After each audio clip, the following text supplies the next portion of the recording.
What's your name? Breezy. See you around. Nous sommes en 1973 et Clint Eastwood est à présent une star incontournable, entre autres depuis l'immense succès de Dirty Harry sorti 2 ans auparavant. Mais plutôt que de profiter du système en tant qu'acteur hautement bankable, Clint est devenu réalisateur. Il a déjà signé 2 films salués par la critique intelligente. Un frisson dans la nuit, thriller hitchcockien et précurseur de la vague home invasion qui déferlera dans les années 80, et L'homme des hautes plaines, western baroque et audacieux qui lorgne même vers le fantastique. 2 coups de maître qui vont en plus très bien se comporter au box-office. D'ailleurs, à partir de là et jusqu'à ce jour, à part quelques très rares exceptions, il ne jouera plus que dans ses propres réalisations. Désireux de se frotter à tous les genres, Clint décide alors de réaliser Breezy, une comédie dramatique écrite par Joe Ames, une scénariste avec qui il a déjà collaboré sur Un frisson dans la nuit. D'ailleurs, pour l'anecdote, Paul Hinkle, en croisade permanente pour détruire sa carrière, avait axé sa première réalisation de hautement misogyne. Pensez donc, comment une femme pourrait-elle être une tueuse psychopathe? Ça n'a pas de sens. Car elle pensait que la scénariste Joe Ames était en fait un homme, donc fatalement un porc complice de l'idéologie fasciste de son ennemi juré. Encore une belle preuve d'intelligence de la grande Pauline. Je ferme la parenthèse. Bon, le fait est que Clint prend quelques risques avec cette histoire d'amour. Le public ne l'attend pas vraiment dans ce registre, et le film raconte quand même la relation entre un quinquagénaire et une jeune femme qu'on qualifiera de jeune. Bon, on va crever l'abcès tout de suite. Il y a du flou concernant l'âge du personnage donnant son titre au film, Breezy.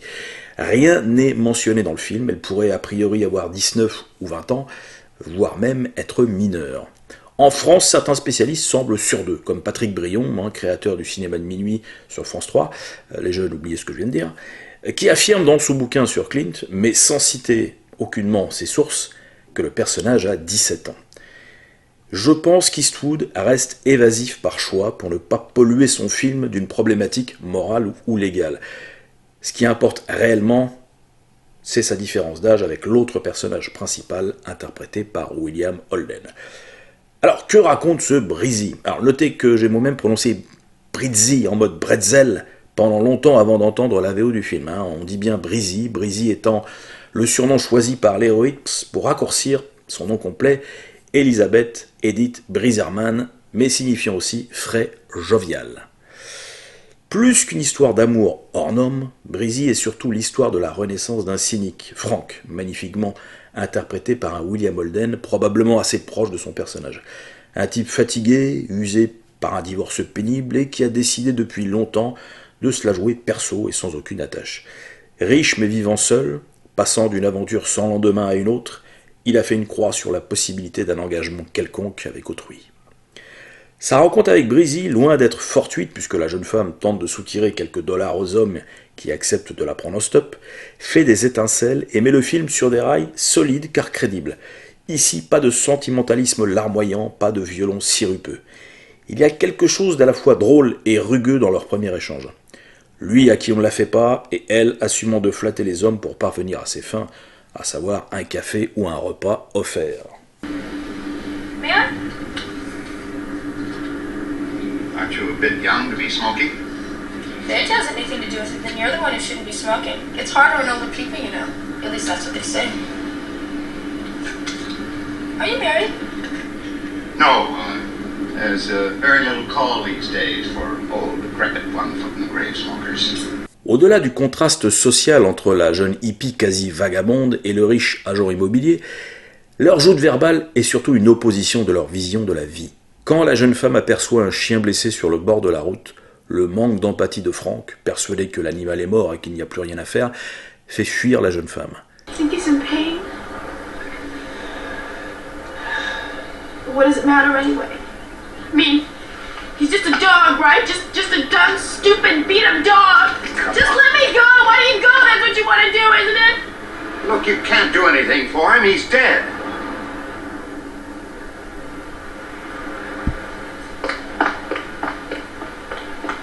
Cette réaction qui peut sembler disproportionnée marque en tout cas la différence entre les deux personnages. Lui est fermé au monde et elle en empathie totale avec lui. À travers les leçons de vie distillées avec un naturel désarmant par sa jeune amante, Frank va se remettre en cause, voire même changer. Is that how it is, Frankie? Do you start believing what you see in the mirror and forget about what you feel inside? Do you stop feeling because the outside of you makes it seem foolish? Is that it? Does becoming older mean feeling foolish? Well, what's there to look forward to then if you can't go on loving and being loved? I'm never gonna let it happen to me. No one should ever let it happen. Frank va se remettre en cause, voire même changer. Alors qu'il est enfin prêt à assumer son amour sincère pour la jeune femme, son petit monde, composé de gens de son milieu et de son âge, vient lui rappeler l'aspect incongru de sa relation avec Breezy. You know, Frank. Who? That girl last night. Oh, I can't see anybody cute kid like that. I just haven't got you on nerve, Frank. There's a lot more involved than just your damn nerve. Sure, sex. What else, love? Why should you get like that love an old fart like me? I'd be a meal ticket for it, that's it. And even if I could, well, would I go with it without feeling like a child molester? Frank renoue donc avec son cynisme et décide de rompre avec elle. Then why are you throwing us away? Breezy, there's no us. There never could be. Did you really think we could happen into something? I thought we already had happened. All we add up to is a dirty joke. You're the zing in my life, and I'm the best score you probably ever made. That's all. You don't believe that? Okay. I can't cope with it. Let it go at that. I cannot cope with any of it. Lorsqu'il se rend au chevet d'une de ses anciennes maîtresses, survivant d'un accident de voiture qui a coûté la vie à son mari fraîchement épousé, il se rend compte de la fragilité de la vie et de l'importance d'utiliser au mieux le temps qui lui reste. Frank retrouve Breezy dans un parc et décide de continuer leur relation. Clint Eastwood nous offre donc un happy end, mais un happy end à l'image du film, à savoir honnête et sans mièvrerie.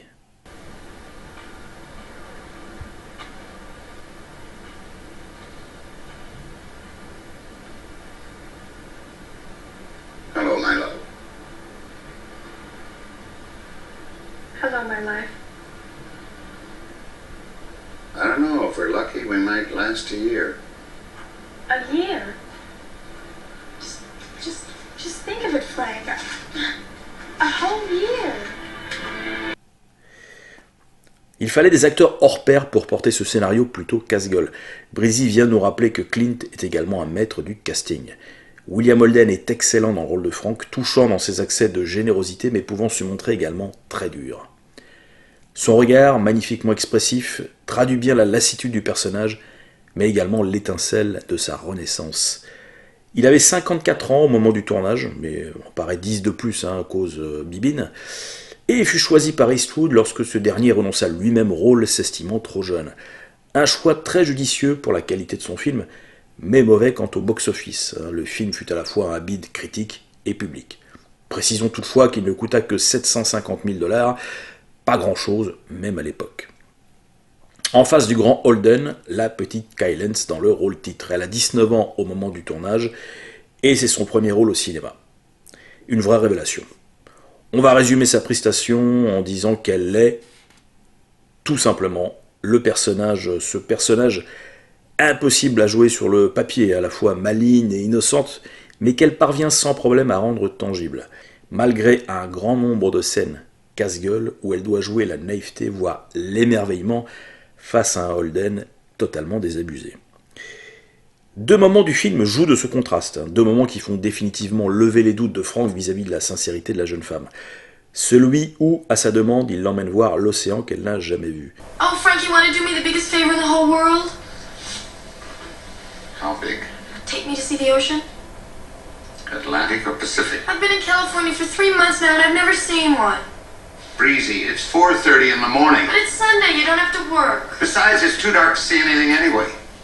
It's not just down the street, you know. By the time I got my clothes on, we got down there, the sun would be coming up. Yeah, and then it wouldn't be too dark to see. La réaction de Breezy, pas franchement évidente à jouer, est un grand moment d'émotion qui touche le spectateur autant que Frank. Now,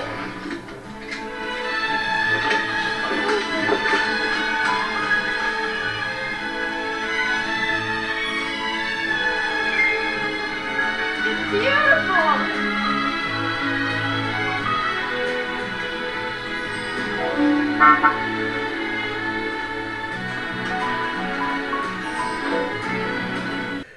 Tournée avec une lentille 500 mm par le chef opérateur Frank Stanley, la scène nous donne l'impression d'une grande proximité du couple avec les vagues du Pacifique.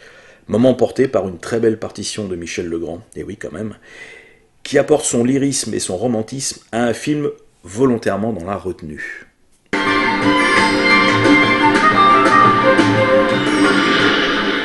The morning is a friend of mine. It always plays my song. And anytime I ask the wind, it lets me tag along. Autre moment, celui où Frank prouve à Breezy qu'il n'est pas un monstre sans cœur en l'emmenant chez le veto, chez qui il a déposé, sans lui en parler, le fameux chien agonisant du début du film. Les mots de la jeune femme vont totalement décontenancer le quinquagénaire, mais le conforter dans son choix d'aimer Breezy. You know what? I think I might love you till the day I die.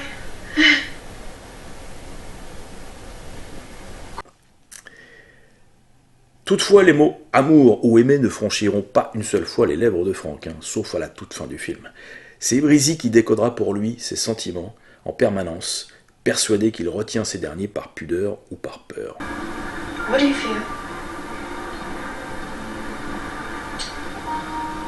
concern for another human being, awareness of life, fantastic excitement when I touch you, an interest.